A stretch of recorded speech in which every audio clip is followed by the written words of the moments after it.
Bismillahirrahmanirrahim. Assalamualaikum warahmatullahi wabarakatuh.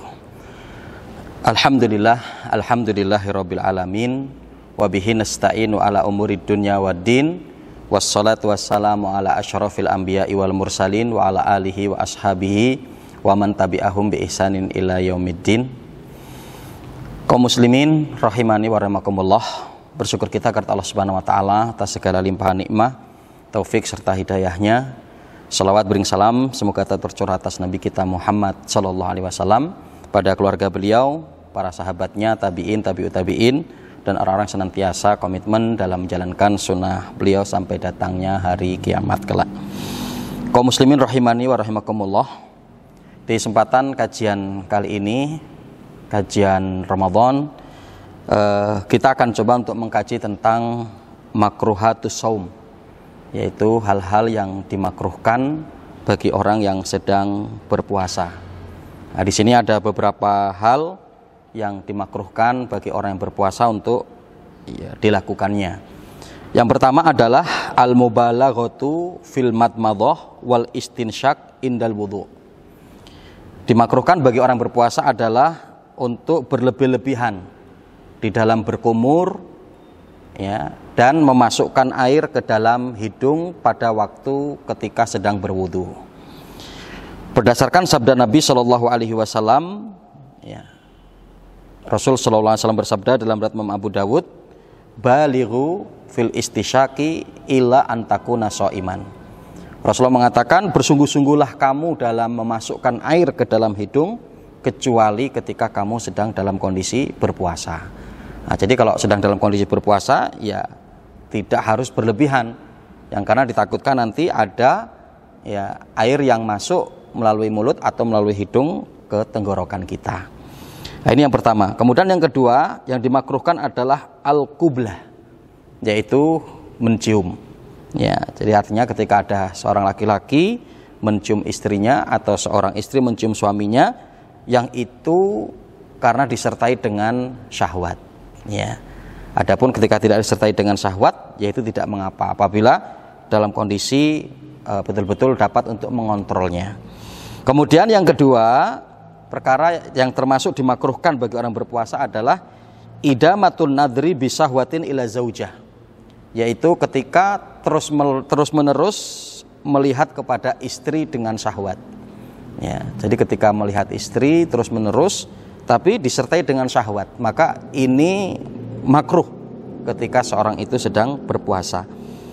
Adapun berikutnya yang keempat yang dimakruhkan bagi orang berpuasa adalah al-fikru fi sya'nil jima', ya, yaitu berpikiran tentang masalah seksual, ya, tentang masalah hubungan seksual. Maka ini termasuk, ya, juga termasuk perkara-perkara yang dimakruhkan, ya. Jadi orang yang berpuasa hendaklah untuk menghindarkan dirinya dari pikiran-pikiran yang seperti itu. Kemudian yang kelima, al-lamsu bil yad lil mar'ah au mubasyaratuha bil jasad, ya, yaitu termasuk yang dimakruhkan adalah memegang wanita, ya, dengan tangannya atau kemudian secara langsung memeluk, ya, memeluk seorang wanita, ya. Nah, ini termasuk hal yang dimakruhkan, ya, ketika seorang berpuasa. Kemudian yang keenam adalah madhul ilki ghasyatan an yatasarraba ba'du ajza'in minhu ilal halqi, ya, yaitu mengunyah karet atau barang-barang tertentu lah, ya, kemudian dikunyah atau dikunyah-kunyah di mulut, yang itu ditakutkan nanti ada beberapa bagian yang terpotong yang itu masuk ke dalam kerongkongan, masuk ke dalam perut, maka hal ini dimakruhkan, ya. Maka hendaklah perkara seperti itu untuk dihindarkan.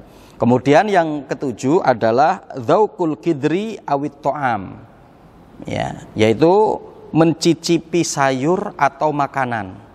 Nah, ini juga perkara yang dimakruhkan, ya.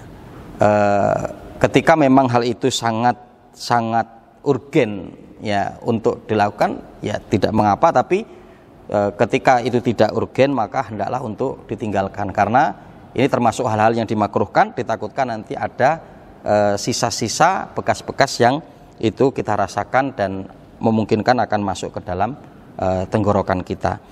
Kemudian yang berikutnya adalah yang ke-8, ya, perkara-perkara yang dimakruhkan bagi orang berpuasa adalah al-madmadhah li ghairi wudu'in aw hajatin tad'u ilaiha. Yaitu berkumur-kumur bukan karena wudu. Ya, berkumur-kumur bukan karena wudu. Ya karena kebutuhan lain atau karena ya ingin berkumur, ya, maka hendaklah ini ditinggalkan karena ini termasuk dimakruhkan karena dikhawatirkan nanti ada air yang masuk, ya. Kemudian adapun yang ke-9, ya, termasuk perkara-perkara yang dimakruhkan bagi orang yang berpuasa adalah al-iktihal fi awalin nahar wala ba'sa fi akhirih. Ya, termasuk yang dimakruhkan bagi orang berpuasa adalah memakai celak di awal siang, artinya dari pagi sampai siang, ini sampai waktu zuhur, ini dimakruhkan, ya. Wala ba'sa bihi fi akhirih, tapi tidak mengapa ketika setelah zuhur. Sebagian para ulama menyebutkan bahwa kalau bercelak itu dilakukan setelah zuhur, maka itu tidak mengapa. Ini artinya masuk dalam kategori hal-hal yang dimakruhkan bagi orang yang berpuasa. Adapun yang ke-10, yang terakhir adalah al-hijamah awil fasdu khasyatad du'fi al-muaddi ilal iftar lima fi dzalika minat taghrir bisaum, ya. Adapun poin yang ke-10 adalah melakukan hijamah, bekam atau al-fasdu, ya, yaitu mengeluarkan darah dari tubuh kita, ya. Yang kalau ini dikhawatirkan akan menjadi lemah, ya, sehingga membawa kita kepada berbuka, maka secara hukum hal ini adalah dimakruhkan. Bahkan ya sampai kepada ya diharamkan, ya, kalau berbekamnya kita itu sampai membawa kita kepada buka. Tapi kalau bekam kita tidak sampai membawa kita menjadi berbuka, memutuskan puasa, maka itu tidak mengapa, ya, selagi kita merasa bahwa diri kita kuat. Hanya saja memang perkara ini dimakruhkan segianya untuk bisa berbekam di malam harinya, ya, atau nanti di bulan-bulan yang lain, ya, karena sangat dikhawatirkan biasanya orang setelah berbekam atau setelah fasdu, setelah diambil darahnya, itu dia akan merasa lemah tubuhnya.